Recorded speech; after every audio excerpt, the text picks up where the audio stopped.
আলাইকুম সুপ্রিয় ভিউজ। আমাদের বাঙালি আগে ইলিশ খেতে পারতো না। ইলিশের দামের কারণে, অতিরিক্ত দামের কারণে আমাদের বাঙালি ইলিশ খেতে পারতো না। ইন্ডিয়ারা খাইতো আর কি। এই যে এখন দেখেন, এখন বাঙালি ইলিশ খেতে পারে।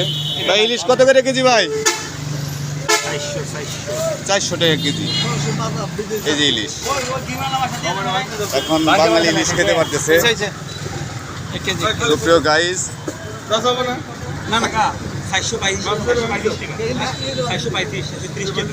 ইলিশ আগে এই ইলিশ ইন্ডিয়ায় চলে যেত। বাংলার মানুষ খেতে পারতো না। এখন বাংলার মানুষ ইলিশ কিনে খেতে পারতেছে। ইলিশ আছে বাংলাদেশে আর কি। 1 কেজি না, 1 কেজি ওজনের ইলিশ 400 টাকা মাত্র।